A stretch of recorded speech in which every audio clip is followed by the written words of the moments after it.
जय हिंद, जय भारत। में रेबल श्रद्धानंद। निर्मला जी, आज का जो विषय है वो आपके ऊपर है। आप हमारी वित्त मंत्री हैं, फाइनेंस मिनिस्टर हैं, और मैं आपका टीवी के एक प्राइवेट चैनल में दिए गए इंटरव्यू के ऊपर देख रहा था और उसके ऊपर अपनी कुछ प्रतिक्रिया रखना चाहता हूं। मुझे बहुत दुख हुआ आपके कमेंट सुन के मैम। मुझे नहीं पता आप ये आंकड़े कहाँ से लाती हैं।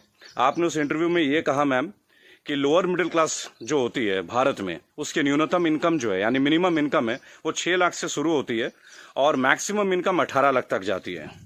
मैम, मुझे बहुत दुख हो रहा है कि पता नहीं आपने इकोनॉमिक्स की पढ़ाई कैसे करी होगी। आप जानते हैं मैम लोअर मिडिल क्लास का मतलब क्या होता है, या लोअर का मतलब क्या है, इसका अर्थ आपको पता है मैम? लोअर, एक सिक्योरिटी गार्ड मैम 8 से 10 हजार रुपए कमाता है मैम, पूरे साल में 1,20,000 रुपए। उसे आप कौन से क्लास में रखना चाहेंगे मैम? एक नया क्लास क्रिएट कर देंगे क्या? 6 लाख रुपए मैम, जानते हैं 6 लाख रुपए क्या होता है मैम? 6 लाख में अगर लोअर मिडिल क्लास फैमिली को मिलने लगे ना मैम, वो उसमें से 4 लाख रुपए साल के सेव कर लेंगे। वो अपने बच्चों को आपके सो कॉल्ड इतने अच्छे गवर्नमेंट एडेड एजुकेशन स्कूल्स में पढ़ाएंगे, गवर्नमेंट एडेड हॉस्पिटल से उनकी चिकित्सा करवाएंगे, और आपके इतने अच्छे अच्छे आधुनिक फैसिलिटीज जो पिछले 7 ईयर से बीजेपी गवर्नमेंट प्रोवाइड कर रही है। वह हम इंडिया में, हम वर्ल्ड में बहुत अच्छे रैंकिंग में आ रहे हैं, जैसे कि बीजेपी का ग्राफ बताता है। वास्तविकता क्या है वो तो हम लोग जानते हैं मैम। मैंने भी वोट किया मैम, बीजेपी को वोट किया, लगातार 2 बार वोट किया। लेकिन मैं आप जैसे नेताओं की जब सुनता हूं ना मैम स्पीचेस, और आप लोगों के आंकड़े, आपके जो डेटा बैंक, आप ये डेटा बैंक कहां से लाती है मैम, ये सोच के मैं बहुत सरप्राइज रहता हूं मैम। आपने बोला 6 लाख न्यूनतम है, 18 लाख मैक्सिमम है मैम। 18 लाख समझते हैं आप मैम? 18 लाख क्या होता है मैम? 18 लाख तो मैम एक अच्छे खासे एमबीए का पैकेज नहीं है एनम में मैम, पर एनम का, वो भी टॉप इंस्टीट्यूट में पढ़ के। आपके सो कॉल्ड कॉलेजेस से जो बच्चे निकलते हैं, एमबीए, बीटेक, आप जानते हैं इनकी पैकेज कहां से स्टार्ट होती है मैम? तो इसका मतलब ये सब लोअर मिडिल क्लास में आते होंगे आपके हिसाब से। So called good MBA, so called good BTechs and MTechs, ये तो लोअर मिडिल क्लास से आते होंगे मैम। हायर वाले कौन होते होंगे मैम?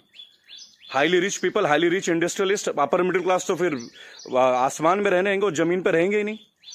अपने आंकड़े ठीक कीजिए मैम, देश एक मुश्किल दौर से गुजर रहा है। आप किस तरह की स्टेटमेंट दे रहे हैं? आपने उस दिन बोला मैं मुद्रा लोन में हमने इतने इतने लोगों को दिया, हमने उद्योग वालों को दिया, हमने बुनकरों को दिया। मैम आपने किसको क्या दिया? पेपरों में दिया है क्या मैम?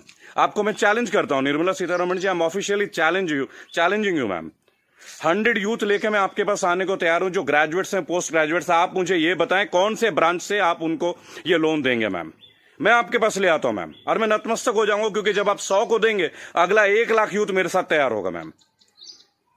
केवल टीवी में आके ऐसे इंटरव्यूज मत दीजिए मैम। आप लोग अपने घरों में बैठ के थाली पीट रही हैं और आके अपने ये वक्तव्य सुना रहे हैं। अरे आप लोगों को अंदर आइए मैम, लोगों के बीच आइए। आपको तो अभी तक लोअर मिडिल क्लास फैमिली का डेफिनेशन नहीं मालूम है। और मैम एक सवाल है मेरा आपसे और मोदी गवर्नेंस से, आप मुझे ये बताएं मैम कि राजनीति एक सेवा है या नौकरी है? मेरे स्पीचेस बेसिकली मैम कभी होते नहीं है, मैं लिख के कभी नहीं लाता मैम। जो मेरी खुद की फीलिंग्स है, मैंने अपने नाम में रेबल शब्द इसलिए, क्योंकि जो गलत है मैं तो बोलूंगा ma'am. I have the right to express my views. आप मुझे ये बताएं मैम, पॉलिटिक्स, राजनीति, इज इट ये सेवा है मैम या नौकरी है? अगर सेवा है तो मैम आप लोग तनख्वाह मत लीजिए मैम, और पेंशन मत लीजिए। इतनी हाई सैलरी है आप लोगों की, इतनी फैसिलिटीज है मैम, टेलीफोन कॉल्स की फैसिलिटी, एसी की फैसिलिटी, बिजली की फैसिलिटी, ड्राइवर की फैसिलिटी, हाई क्लास ट्रेन की फैसिलिटी, फ्लाइट्स की फैसिलिटी, पेट्रोल की फैसिलिटी। मत लीजिए मैम। आप आइए लोअर मिडिल क्लास फैमिली की तरह लाइफ को स्पेंड कीजिए, अगर आप सेवा करना चाहती है मैम। और अगर ये नौकरी है मैम, पॉलिटिक्स, अगर राजनीति आप लोगों के लिए नौकरी है मैम, तो इसका कोई एजुकेशनल मापदंड होगा ना मैम, कोई एजुकेशन क्राइटेरिया तो होगा। मोदी जी, मैं आपसे क्वेश्चन पूछना चाहता हूं कि ऐसा कौन सा डिग्री ले लिया मैं निर्मला सीतारमण जी ने, जो आप एक पहले इनको आप डिफेंस मिनिस्टर बनाते हैं, चंद महीनों के बाद आप इन्हें मिनिस्ट्री ऑफ फाइनेंस दे देते हैं। अरे डिफेंस तो हमारी शक्ति परीक्षण की बात है। It is about our valour, it is about our strength, it is how much mentally fit we are, how much physically tough we are. How can you give a position, both the position to same person? Are they eligible for the same post ma'am?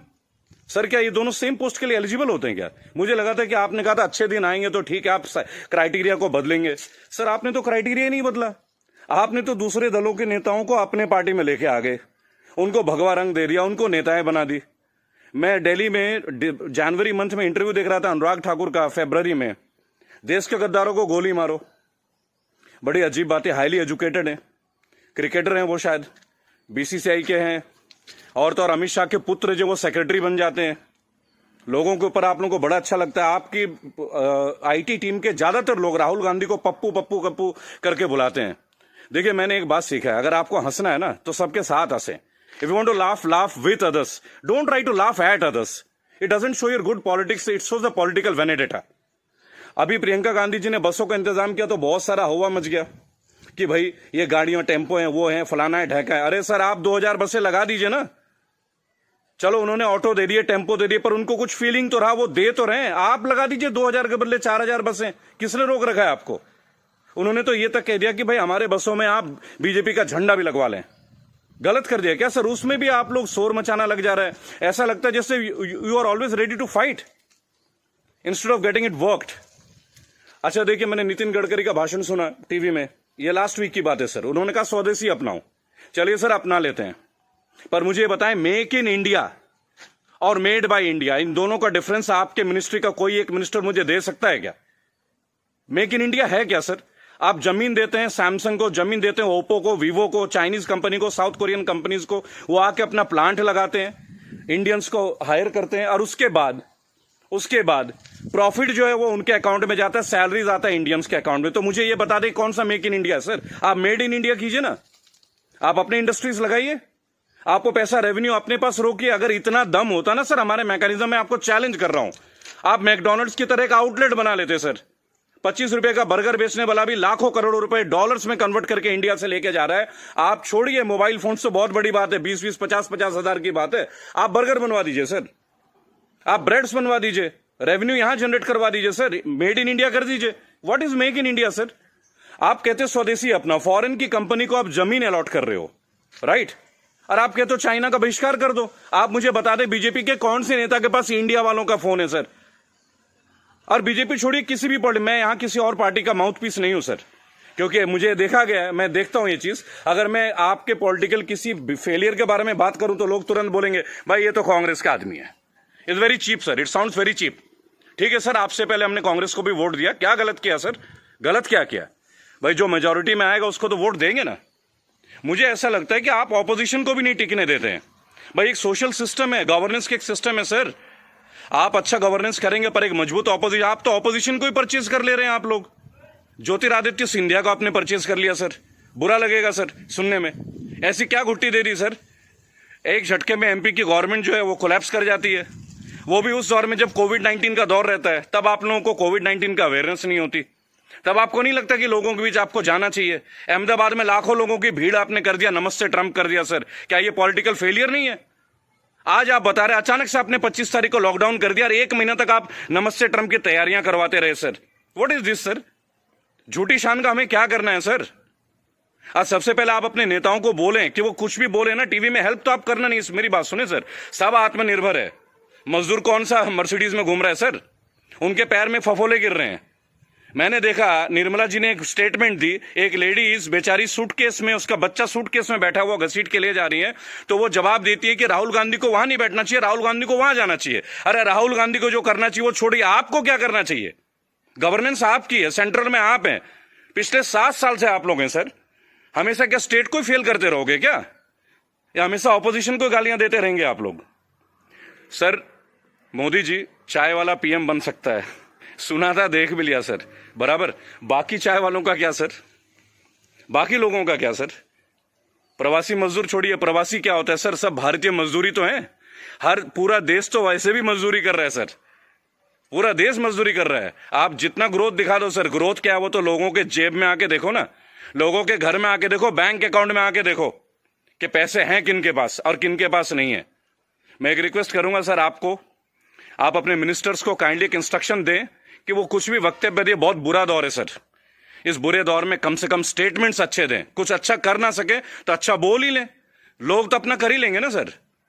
सड़क में बच्चा मर जा रहा है, माँ बाप उसे कैरी कर रहे, इससे ज्यादा दुखद स्थिति क्या हो सकती है सर? ये कोई पॉलिटिकल बात थोड़ी है। लेकिन मेरा एक सवाल हमेशा आपके साथ रहेगा सर, कि आप एक बात का जवाब जरूर दें। और जो भी लोग इस वीडियो को देख रहे हैं, अगर आपका संपर्क किसी भी पार्टी से है, कांग्रेस से है, समाजवादी पार्टी से है, तृणमूल कांग्रेस के लोगों से, कृपया मेरा वीडियो उन तक पहुंचाएं और उनको बोलें कि ऑपोजिशन इसलिए कमजोर है, केवल एक कारण है, क्योंकि इन पॉलिटिकल ग्रुप्स के जितने भी लोग होते हैं ना सर, जो सो कॉल्ड प्रदेश प्रवक्ता होते हैं, शायद वो बेहद कमजोर हैं। सांबित पात्रा से कैसे बहस कर रहे हैं, मुझे खड़ा कीजिए सर, मैं बताता हूं सांबित पात्रा से क्या बात करनी है, डेटा के साथ। स्मृति ईरानी के साथ बात करना है, मैं करूंगा सर। मैं उनसे पूछूंगा उनका क्या एजुकेशन क्वालिफिकेशन था जो उन्हें शिक्षा मंत्री बना दिया गया था। आप सीबीएसई को हैंडल, मेरे पास बहुत मुद्दे हैं सर, देश के करंट मुद्दे हैं। और सर चिंता मत कीजिएगा, मुझे आपसे कुछ हेल्प नहीं चाहिए सर, प्लीज। फाइनेंशियली मुझे आपसे कोई हेल्प नहीं चाहिए, आपकी पार्टी से तो कम से कम कुछ भी नहीं चाहिए। मेरे दोस्तों, अगर आप ये वीडियो देखते हैं प्लीज शेयर कीजिए। मैं चाहता हूं कि एक बार मंच पे आने का मौका मिले सर। और अर्नब गोस्वामी जी, आप जो जिनको बुलाते हैं दूसरे ग्रुप के लोगों का, बोलते it is my show, it is my show. God damn it, if it is your show, why are you calling other people man? Don't call them. अगर आपको लोगों को बुलाना है, बात करना है, तो मिलें, बात करें, उनकी सुने। केवल चिल्लाने से आप अच्छा एंकर नहीं बन जाते sir. I am very sorry to say, that is the worst type of journalism I have ever seen. I am very unhappy sir. मुझे लगता था आपके अंदर स्पिरिट है, पर आप तो लोगों को शोर मचा के चैनल ब्लॉक कर देते हैं, उसको बाहर कर देते हैं। What is this way of journalism sir? कि मेरे इस सवाल का जवाब दीजिए। मेरे इस क्या फिल्मी शूटिंग करते हैं क्या सर आप? चलिए सर, मुझे बुलाइए अर्नब जी, एक बार अपने चैनल पे बुलाइए मुझे। 5 स्टैटिस्टिक्स पे बात करूंगा, ग्राफ के साथ बात करूंगा, डेटा के साथ बात करूंगा आपके साथ। उसके बाद अगर आपकी बोलती ना बंद कर दी ना सर, तो मेरा नाम बागी श्रद्धानंद नहीं। मैं बीजेपी के अगेंस्ट नहीं सर, मैं बीजेपी गवर्नेंस के अगेंस्ट हूं। मुझे नहीं लगता भगवा पहनने से ही मैं हिंदुत्व का पहचान करा जाएगा। मेरे अंदर बहुत हिंदुत्व है। कमाल की बात देखिए, मेरी आखिरी लाइन है, गौर से सुनिएगा सर। श्रद्धानंद पति मेरा नाम है, जाति से मैं ब्राह्मण हूं, पढ़ा हूं क्रिश्चियन स्कूल से, Saint Mary's English high school. और गर्व से कहता हूं सर, फादर हुआ करते हैं वहां पे, फादर गॉलबर्ट फर्टैडो, अब नहीं रहे सर, हमारे फॉर्मर प्रिंसिपल। क्या कमाल की शिक्षा दी है सर। इतने आईआईटियन से निकलते हैं सर, कभी आप लोगों की जरूरत नहीं पड़ी सर। मुझे ताज्जुब लगता है, अंगूठा छाप के नीचे एमटेक वाला बंदा काम कर रहा है और हम उनको सुन रहे हैं। What the hell is going on sir? कहां है आपके अच्छे दिन? बुलाइए ना सर एक बार चैनल में। आपके जितने भी प्रवक्ता है ना सर, जितने भी प्रवक्ता है, अगर 10 मिनट का टाइम दे देना सर, उनकी बोलती बंद कर दूंगा। जय हिंद, जय भारत। मैं जानता हूं बहुत सारे लोग मेरे बातों से शायद नाराज हो, पर नाराज होना आपका काम है सर, मेरा नहीं। सही मुद्दे पे तो मैं बात करूंगा, जो नाजायज बात लगती है उसका तो मैं करूंगा सर। रेबल हूं तो रेबल की तरह पेश आऊंगा। जय हिंद, जय भारत। अगला मुद्दा 2 या 3 दिन के अंदर स्टैट्स के साथ आऊंगा सर।